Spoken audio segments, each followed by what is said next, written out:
Class 12th का NCERT solutions alcohol phenols and ethers की back exercise का question number 17 जो है वो हम लोग टेकअप कर रहे हैं। इस पर्टिकुलर क्वेश्चन के अंदर देखो इक्वेशंस जो है वो बनानी है तो काफी इंपॉर्टेंट और हॉट क्वेश्चंस में से है। ये बोर्ड पॉइंट ऑफ व्यू से काफी इंपॉर्टेंट रहते हैं।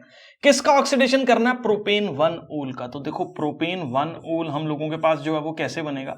CH3CH2CH2 और साथ ही हम लोगों के पास जो है वो OH होगा। क्यों होगा?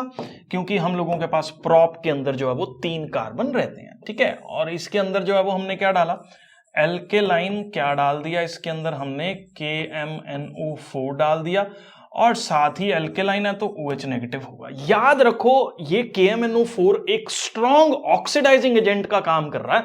जब भी हमारे पास ये स्ट्रॉन्ग ऑक्सीडाइजिंग एजेंट हम लोग इस्तेमाल करते हैं तो अल्कोहल जो है वो पहले हम लोगों के पास एल्डिहाइड्स के अंदर चेंज होता है और फिर एल्डिहाइड्स का ऑक्सीडेशन जो है वो होके हमारे पास एक ओइक एसिड जो है वो बनता है। तो ये डायरेक्ट कब होगा? जब हमारे पास एक स्ट्रॉन्ग ऑक्सीडाइजिंग एजेंट जैसे कि KMNO4 जो है वो हम लोग इस्तेमाल करेंगे। तो इसके अंदर जब हम लोग KMNO4 डालेंगे तो हमारे पास डायरेक्टली जो है वो क्या बनेगा? CH3CH2COOH, जिसको हम लोग जो है वो प्रोपेनोइक एसिड जो है वो बोल देते हैं। ये प्रोपेनोइक एसिड जो है वो एल्डिहाइड्स के रास्ते से जो है वो फॉर्म होगा। मतलब पहले ये propanol will be converted into propanal और फिर उसका जो ऑक्सीडेशन होगा और हमारे पास एक प्रोपेनोइक एसिड्स का फॉर्मेशन जो है वो हम लोगों के पास यहां पे होगा। मैं अज्यूम कर रहा हूं ये जो है वो आपको क्लियर है। तो ये फर्स्ट पार्ट था हम लोगों के पास। सेकंड पार्ट को हम रीड करते हैं। ब्रोमीन डाला हमने फिनोल के अंदर, तो बेटा जी ये हम लोगों के पास जो है वो एक फिनोल है। इस फिनोल के अंदर जो है वो हम क्या डाल रहे हैं? ब्रोमीन डाल रहे हैं कार्बन डाइसल्फाइड की प्रेजेंस में। तो याद रखो कार्बन डाइसल्फाइड की प्रेजेंस में जो है ना वो ऑर्थो और पैरा पोजीशंस पे जो है वो ब्रोमीन का अटैचमेंट हम लोगों के पास यहां पे देखने को मिलता है।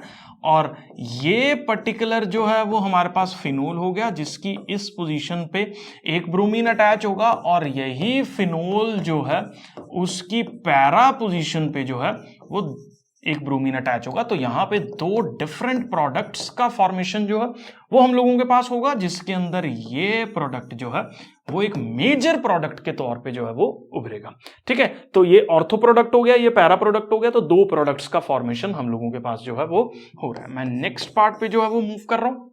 नाइट्रिक एसिड डाल दिया डाइल्यूट फिनोल के अंदर, तो यहां पे भी यही है, ऑर्थो और पैरा फिनोल पे जो है वो कौन सा ग्रुप अटैच हो रहा है हमारे पास। तो मैं यहीं से ही स्पेसिफिक होकर रिएक्शन लिख देता हूं। तो HNO3 डाइल्यूट जो है वो हमने डाला। तो जब हम डाइल्यूट HNO3 जो है वो डालेंगे तो ये फिनोल था, तो एक हमारे पास जो है वो ऑर्थोफिनोल, ऑर्थो नाइट्रोफिनोल जो है वो हमारे पास फॉर्म हो रहा है। और दूसरा अगर हम लोग स्पेसिफिकली देखें तो ये फिनोल के अंदर इस पर्टिकुलर पोजीशन पे जो है वो NO2 ग्रुप अटैच हो रहा है। तो ये एक पैरा नाइट्रोफिनोल जो है वो हम लोगों के पास हो रहा है। तो डाइल्यूट नाइट्रिक एसिड डालने से ऑर्थो और पैरा पोजीशन पे जो है वो हम लोगों के पास NO2 ग्रुप का अटैचमेंट जो है वो हो रहा है। मैं अज्यूम कर रहा हूं ये क्लियर है। नेक्स्ट फोर्थ पार्ट जो है ट्रीटिंग फिनोल विद क्लोरोफॉर्म। तो ये बेटा जी हम लोग फिनोल है, ये बहुत ही इंपॉर्टेंट नेम रिएक्शन भी हम लोगों के पास है। CHCl3 डाल रहे हैं और किसकी प्रेजेंस के अंदर हम लोग डाल रहे हैं? एक्वस NaOH की प्रेजेंस के अंदर जो है वो डाल रहे हैं। इस रिएक्शन का नाम है, ये काफी फॉर्म्स में, डिफरेंट फॉर्म्स में जो है वो बोर्ड एग्जाम्स के अंदर पूछी जाती है। तो ये रिमर-टिमन रिएक्शन है। इस रिमर-टिमन रिएक्शन के अंदर जो है वो सैलिसैल्डिहाइड का फॉर्मेशन होता है। मतलब इस पर्टिकुलर ऑर्थो पोजीशन पे जो है वो CHO ग्रुप का जो है वो अटैचमेंट होता है। तो फाइनल प्रोडक्ट हम लोगों के पास ये वाला जो है वो फॉर्म होता है। तो रिमर-टिमन रिएक्शन के अंदर क्लोरोफॉर्म NaOH जो है वो फिनोल को सैलिसैल्डिहाइड में जो है वो चेंज कर देती है। मतलब ये साथ वाली पोजीशन पे, ऑर्थो पोजीशन पे जो है वो CHO ग्रुप का अटैचमेंट हो जाता है फिनोल के साथ।